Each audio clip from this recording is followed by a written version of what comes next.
2003 Econoline E-350 transmission fluid change. There's a few other videos out there, you're going to want to watch those, but I just want to let you know my experience.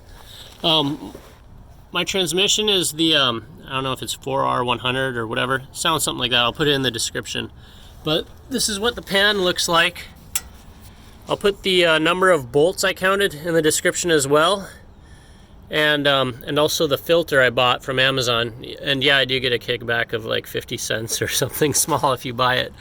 But anyways, what I wanted you to know is when I changed this is a rubber plug, and if you pop it off, you can see your torque converter. Well, I turned to this torque converter, and there was never any drain nut on there. So I never got to drain that, unfortunately, and I really wish I could have. So if you're expecting to be able to drain that, I would check your torque converter first to see if there's a drain nut, and if not, you're gonna have to figure out some other way of draining it. And by the way, to turn that, I put my vehicle in neutral, although I don't know if you really need to do that.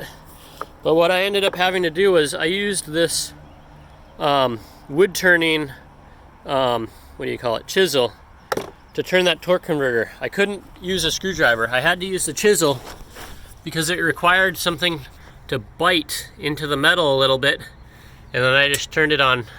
I used this casing, you know, as a lever arm kind of. But anyways, when I drained this, what I did is I used a cheap Harbor Freight vacuum pump like some other guy did. Not a vacuum pump, fluid transfer pump. I don't know if I still have it around. Yeah, I do. This thing worked great. And then I also used some of this line. It's a half-inch outer diameter line. That half-inch diameter line fit perfectly in here. This is a polyethylene tube from Lowe's. Damn. I bought a longer length thinking I would need a longer length, but you really don't actually need very long length. That length worked perfectly fine. So that length is a little bit longer than the width of this van. It's about 5 or 6 feet. You don't even need that much. All you have to do is pull your dipstick out for your tranny, and then you'll know how long of a tube reaches down into the bottom of your pan. So you really only need like another foot after that. But what I would do is go ahead and buy, 9 or 10 feet or more, about 10 feet, so that you can have your pan down on the ground. And then if you can get a pump going, if you get this little, wherever that pump is, if you get this thing pumping, you can probably pop it right off and it'll just siphon out the rest of your fluid so you don't have to pump it. I would recommend that. Like, my forearms are hurting because of the amount of work I've done in my life. So just try to go easy on yourself. Try to get a siphon going if you can. What you're gonna do is you're gonna siphon or pump the fluid out of this before you take this thing off. It just saves so much of a headache. And once you have all the fluid pumped out, what you're gonna find is that when you remove this, there's still gonna be maybe around a quart of fluid in here. So you're gonna have to take this off pretty gently and fairly level, because actually that fluid's gonna come up to maybe around here or something. That dipstick, I think, just measures to the flat of this, and you're just not gonna be able to get it all out. You're gonna loosen up all of these, but just don't remove them all right immediately, and just leave like 2 on each end. You don't want to just leave one end and hang your pan off of one bolt, because you might end up bending your flange a little bit in that area. So always leave at 2 on opposite sides. I like the long side. I think it's better to do it the long way than the short way. But yeah, just go easy on it. And then the filter you're going to need, I'm going to put that in the description again. And I'm just going to show you, this is my old filter. Mine is the shallow pan. When they talk about this, the 4-wheel drives have a deeper pan to allow for a greater capacity of transmission fluid. And so the only difference is this part's going to be longer. That kind of snorkel, or maybe not even a snorkel, but it's the pickup for the transmission fluid. I went ahead and I purchased 2 filters because I wanted to make sure I had the right one for this job, and I'm going to return this one because this is the one that did not work.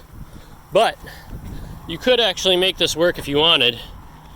These 2 are the same. These parts are the same length, but if we tilt this up, you're going to see that the pickup side on this one is longer. I don't know if you can see that on the camera. Sorry, the lighting's not very good. I don't want to take this out of the bag. But this is about 1.5 to 2 inches on the pickup. This one's about 1/2 inch. So if you really needed to, you could probably just cut this off. If you have a bandsaw or a hacksaw or something, cut it off. And then use an X-Acto and trim off any of the burrs and make sure it's clean. So you could just match the pickup on your old filter. So this is the wrong one. This is the one you're not going to use for the short pan. This is a 4-wheel drive style, deep pan style. After draining all the fluid, I found that I had drained about 8 to 9 quarts of fluid. And what I ended up putting back in was 9 quarts. So I ended up putting back in a little bit more than what I took out. But it's just a little bit on the too much side in my opinion. What I did is I put in about 2 quarts short right off the bat, because I didn't drain the torque converter, so I just dumped it all in there. And I found that I had to add 2 or 3 more quarts. And I shifted through all the gears and did all that jazz, and only added about 1/4 at a time. But if I were you, I would add about 1/2 quart at a time, because I think it's easy to go up a little bit too much. That said, I don't know if it can really cause damage if you're too full or not. I think worst case scenario is the fluid expands and it starts probably leaking out of this dipstick area tube, or it at least fills that tube up is probably what happens.